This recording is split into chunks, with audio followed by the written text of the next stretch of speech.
Hey everyone, Ray here with another project management tip.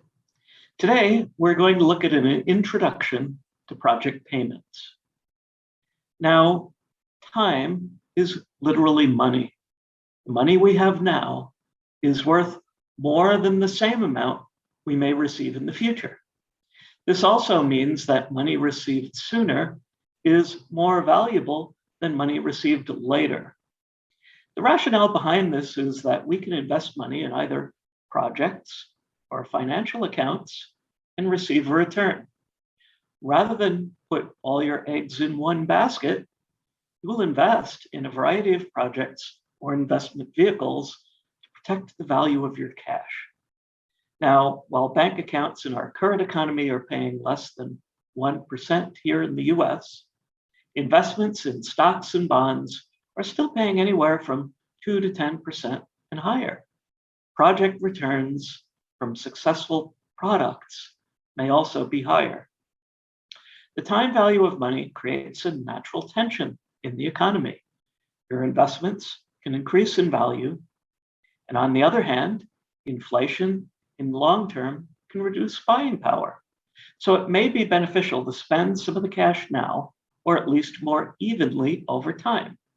It also means that both you and your suppliers are motivated to hold the cash if possible. So with this in mind, let's take a look at the various means by which payments for project resources can be made. There are many ways to structure payments, and we're only going to look at 5 of the most fundamental. First, cost reimbursement contracts. Cost reimbursement contracts in their simplest form are where contractors can bill for allowed costs plus an allowed profit. This billing typically is performed monthly, so if you're a contractor, you need to know the allowable costs and what is expended on them in each period. If you're the buyer, you're going to need to audit invoices more carefully to ensure that only allowable costs are included and that the expected work and value was provided. Second are incentive payments. Incentive payments are often made to contractors for meeting specific targets, such as keeping to within a timeline or a budget amount. Third, we have stage payments. Stage payments are payments due when certain stages or other defined work activities of the project are complete. These are also sometimes called progress payments. They are often based on major work breakdown structure groupings, and the project manager is going to need to consult the schedule for the appropriate times to approve these payments. Now, there are also payment plans.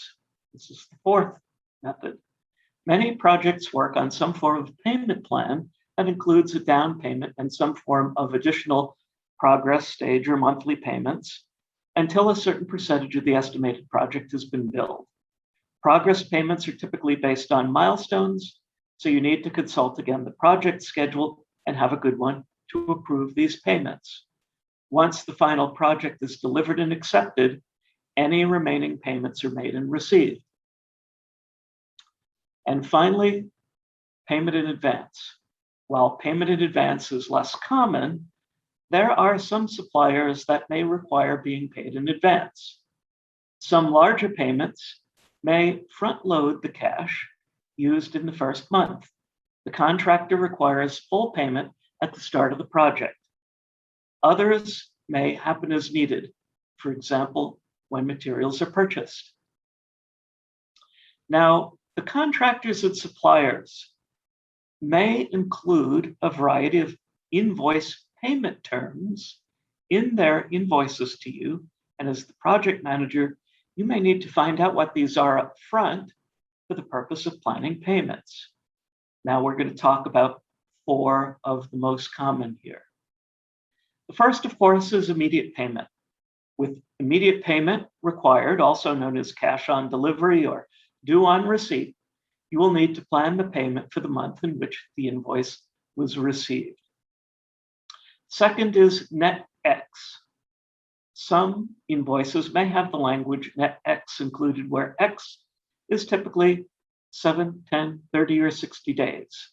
and it's the number of days in which the invoice can be paid and during which period there is no penalty or interest due. The invoice or contract will specify what happens if the period passes and the bill is not paid. However, keep in mind that from a time value of money perspective, you want to pay the bill as close to the due date without exceeding it. Modern payment systems and transactions often make it possible to make a payment immediately and within a specified short time frame.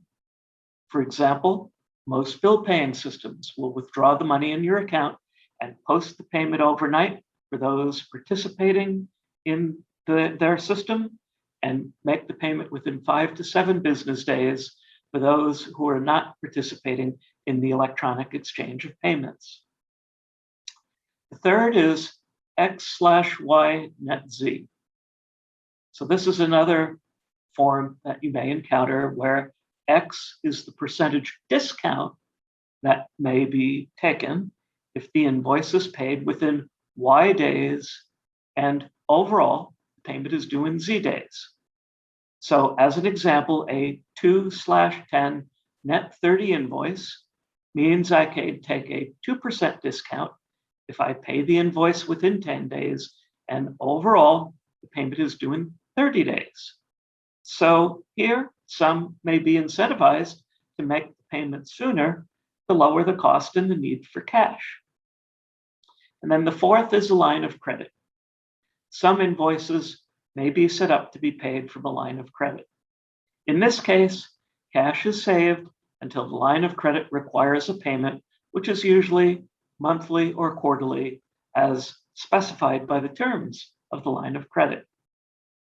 So if you have questions about project payments, you may want to drop me a line. You can reach me at rayf@ppcgroup.us. So thanks for listening to another project management tip, and I'll see you soon for another. Have a great week, everyone.